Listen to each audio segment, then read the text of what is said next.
ინტელექტის თემაზე, ხელოვნური ინტელექტი და მდგრადი განვითარება. სწორედ ასე ქვია კონფერენციას, რომელიც საქართველოში პირველად ტარდება. ღონისძიებას, რომელსაც პრესტიჟული საერთაშორისო ორგანიზაცია ევროპის ახალგაზრდა ინჟინრები მართავს, რიგით 54 საერთაშორისო კონფერენცია.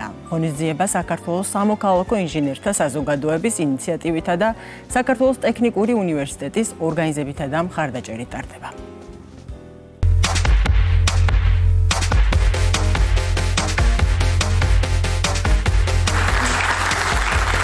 ოცდაათი ქვეყანა, 100-მდე მონაწილე, ხელოვნური ინტელექტისა და ინჟინერიის გარშემო ჩატარებული კვლევები.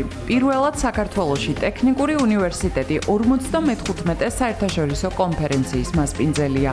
კონფერენცია ასამბლეა ხელოვნური ინტელექტი და მდგრადი განვითარება ოფიციალურად უკვე გაიხსნა. გერმანია, იტალია, პორტუგალია, დიდი ბრიტანეთი, ირლანდია, შვეიცარია, ბელგია, ნიდერლანდები, პოლონეთი. ეს იმ ქვეყნების არასრული ჩამონათვალია, რომელიც რამდენიმე დღიან კონფერენციაში მონაწილეობს. მე მიხარია, რომ ჩვენი ქვეყანა ასევე წარმატებულია ევროატლანტიკურ სივრცეში. ჩვენი პარტნიორები არიან გერმანიის ხელოვნური ინტელექტის ეროვნული ცენტრი და ასევე საფრანგეთის ხელოვნური ინტელექტის ეროვნული ცენტრი. საგულისხმოა, რომ ჩვენი ახალგაზრდები და მეცნიერები განიხილვა ისეთ მნიშვნელოვან საკითხებს, რაც ეხება ბუნებრივი ენების სამხრეთ კავკასიაში და მათ შორის სახელმწიფო ენების ციფრულ კტობას. ეს არის ქართული ენა, აფხაზური ენა, აზერბაიჯანული ენა, სომხური ენა. და დღეს ჩვენი მეცნიერები და კვლევარები ჩვენ ახალგაზრდებთან ერთად განიხილავენ თუ როგორ შეიძლება, რა შემადგენლით შეიძლება ჩვენ დავიცვათ ჩვენი ენები, როგორც ბუნებრივი სახელმწიფო ენები, ციფრული კტომისაგან ხელოვნური ინტელექტის საშუალებით. კონფერენცია საქართველოს სამოქალაქო ინჟინერთა საზოგადოების ინიციატივით, საქართველოს ტექნიკური უნივერსიტეტის ორგანიზებითა და მხარდაჭერით ტარდება. ღონისძიება რამდენიმე დღის განმავლობაში გაგრძელდება. კონფერენცია რამდენიმე თემატურ სექციად არის დაყოფილი. ეს საერთაშორისო კონფერენცია ძალზე მნიშვნელოვანია. ბევრ ქვეყანაში დავნერგეთ მაღალი პროფესიონალური გამოცდილების უფროსი თაობასა და ახალგაზრდა ინჟინრებს შორის ურთიერთკავშირების დამყარება. ეს ხელს უწყობს მათ პროფესიონალურ ჩამოყალიბებას და ზრდას.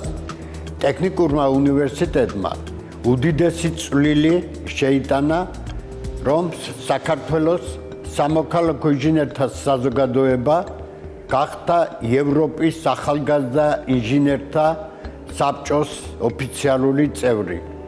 ჩვენ ამაზე მუშაობდით, ჩვენი საზოგადოება 2 წლის განმავლობაში თვითონ დიდი მოთხოვნა იყო ევროპის ინჟინერთა ახალგაზრდა ინჟინერთა ორგანიზაციისაგან, რომ ჩვენ საქართველოს გავთარიყავით მათი წევრი. პანელური დისკუსიები, სიტყვით გამოსვლები, ვორქშოპები. კონფერენციას ევროპის წამყვანი ქვეყნების მონაწილეობით საკმაოდ დატვირთული დღის წესრიგი აქვს. ღონისძიებაში მონაწილეობენ ინჟინერიის სხვადასხვა სფეროში დასაქმებული ქართველი და უცხოელი ახალგაზრდა მკვლევრები, ექსპერტები. მათ შორის არიან საქართველოს ტექნიკური უნივერსიტეტის ბაკალავრები, მაგისტრანტები და დოქტორანტები. ეს ჩვენი პირველი კონფერენციაა საქართველოში. ჩვენ ვართ ევროპის ახალგაზრდა ინჟინრების ასოციაცია. მთავარი მიზანია ვიყოთ ახალგაზრდა ინჟინრების ხმა ტექნოლოგიების განხრით. კონფერენციის მიმდინარეობისას ვისაუბრებთ კლიმატის ცვლილებაზე, ტექნოლოგიების მნიშვნელობაზე. გაიმართა არაერთი საინტერესო ვორქშოპი.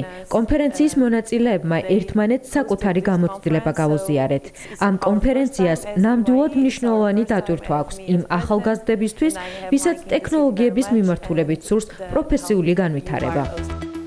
ჩვენი ქვეყანა მასპინძლად გასულ წელს მალტაში გამართულ 54 კონფერენციაზე შეარჩიეს. ორგანიზაციის აღმასრულებელი კომისიის შეფასებით საქართველოს პოზიციონირება ინჟინერიისა და ინოვაციების მიმართულებით დადებითად ფასდება. ძალიან დიდი პატივია საქართველოსთვის, რომ ასეთი მასშტაბური ღონისძიება ტარდება დღესდღეობით ჩვენთან. თემა არის ხელოვნური ინტელექტი, რაც ჩვენთან ძალიან ცნობილია მით უმეტეს ამ ბოლო პერიოდში და ჩვენი კონფერენცია ხელს უწყობს ახალგაზრდა სტუდენტებსა და გამოცდილ ინჟინრებს შორის კავშირის დამყარებას, იდეების გაცვლას. 55 საერთაშორისო კონფერენცია ტექნიკურ უნივერსიტეტში 18 სექტემბერს გაიხსნა და 21 სექტემბრამდე გაგრძელდება. ისევ ტექნოლოგიების სფეროში ვრჩებით,